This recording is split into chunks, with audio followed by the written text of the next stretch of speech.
अस्सलाम वालेकुम वरहमतुल्लाह। मेरा नाम Mohammad Nabeel Siddique, king Edward medical university first year MBBS।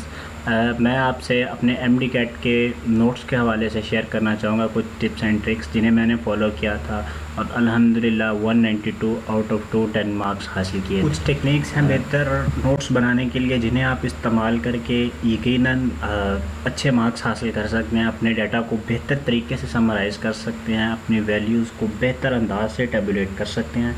तो इनमें जो चंद टेक्निक्स हैं उनमें मैं आपको बताता चलूँ कि जो आपने पेज का इस्तेमाल करना है, पेज का इस्तेमाल आपने लैंडस्केप करना है। पोर्ट्रेट यानी कि जो सीधा पेज यूज़ नहीं करना, आपने पेज को जो लेंथ वाइज यूज़ करना है। लेंथ वाइज से ये होगा कि जो आपका टॉपिक है, एक पूरे का पूरा टॉपिक कम अज़ कम आपका एक ही पेज पर लिखा जा सकेगा, ठीक है। यानी कि इससे आपका डाटा स्कैटर्ड नहीं होगा। और कोशिश करें कि 2 से 3 कलर्स में चीज़ों को लिखा जाए। जितने ज़्यादा कलरफुल डाटा होगा आपका, जितने कलरफुल नोट्स होंगे, जितनी अट्रैक्शन उसमें होगी, उसको पढ़ने का भी उतना ही ज़्यादा दिल करेगा। कोशिश करें कि 2 या 3 कलर इस्तेमाल करें, कोई से भी इस्तेमाल कर सकते हैं आप, ताकि डेटा में अट्रैक्शन पैदा की जा सके। और जो एक ही तरह की चीज़ें हैं, यानी कि अब बना लें कि ये चीज़ें याद करने वाली, ये वैल्यूज़ को मैंने इस कलर से लिखना है, फ़लानी चीज़ को इस कलर से लिखना है, तो इस तरह आप डिस्ट्रीब्यूट कर लेंगे चीज़ों को, तो आपके लिए समझना, उन्हें दोबारा पढ़ना, उन्हें याद करना मज़ीद आसान हो जाएगा।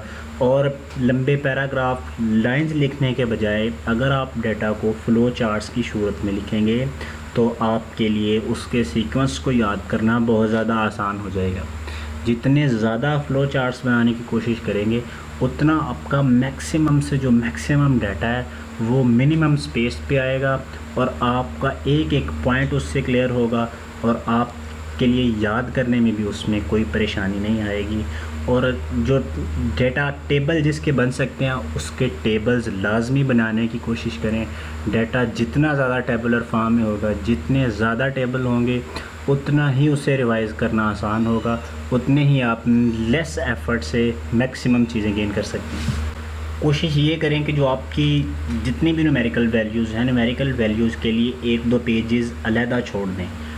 फर्स्ट ईयर से लेकर सेकंड ईयर की बुक के लास्ट चैप्टर तक जो MD कैट के सिलेबस में इंक्लूडेड हैं, उन सब की जितनी भी न्यूमेरिकल वैल्यूज़ हैं, थोड़े थोड़े छोटे छोटे हिंट्स के साथ उन सारी वैल्यूज़ को एक साथ लिख लें। दूसरी बात, जो दूसरी टेक्निक है वो ये है कि एक पेज छोड़ें जिसमें जितने भी जो चीज़ें सीक्वेंस वाइज है ना, जिनकी हायरार्की है, जिन्हें लिखा जा सकता है सीक्वेंस की फॉर्म में, उन्हें सीक्वेंस की फॉर्म में लाजमी लिखें।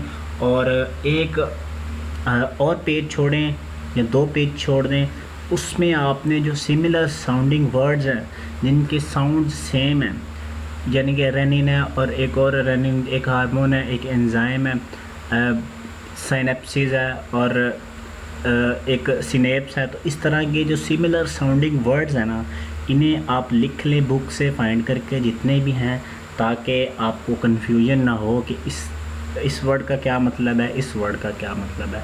नोट्स आपके शॉर्ट और कम्प्रीहेंसिव हों, लंबी लाइनें, बड़े पैराग्राफ्स ये ना हो, जस्ट कीवर्ड्स हों, ताकि आपको कीवर्ड्स आप पढ़ते ही आपके जहन में पूरे का पूरा पैराग्राफ आ जाए।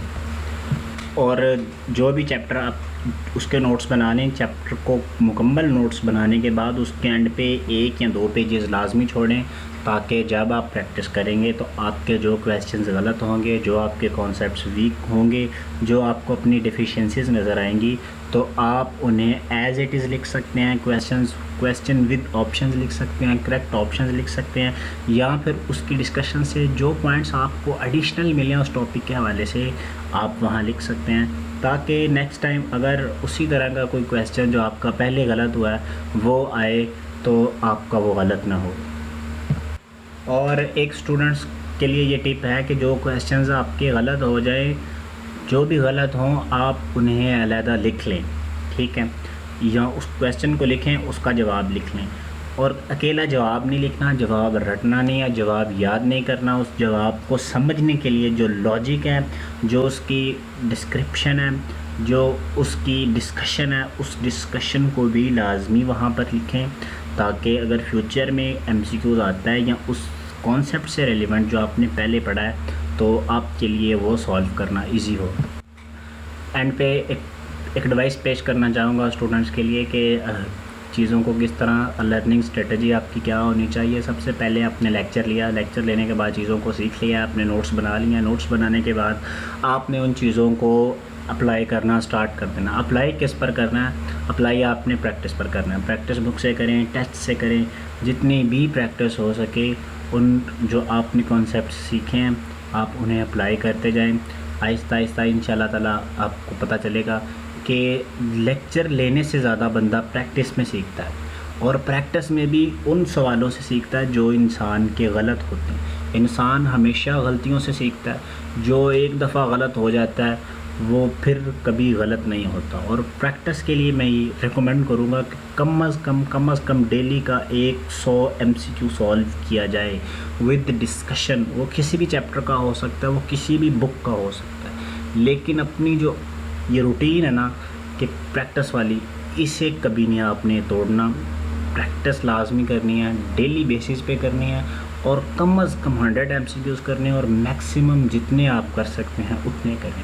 آپ ایک گول سیٹ کریں، ٹارگٹ سیٹ کریں کہ میں نے اینٹری ٹیسٹ تک، یعنی کہ 2 مہینے میرے پاس، یا 3 مہینے ہیں یا 2.5 مہینے ہیں، تو ان مہینوں میں نے مختلف اکیڈمیز کے ٹیسٹ، بکس، ان ساری چیزوں سے میں نے گول سیٹ کر لیں گے۔ میں نے 10,000 سوال سالو کرنے ہیں، میں نے 12,000 سوال سالو کرنے ہیں۔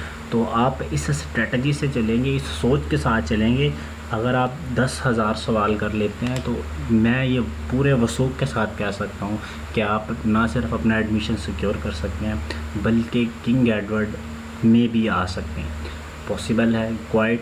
تو بس اپنی جو لرننگ ہے اسے جاری رکھیں۔ بہت شکریہ سننے کے لیے۔ اللہ تعالیٰ آپ کے لیے کامیابیاں پیدا فرمائے۔ جزاک اللہ خیر۔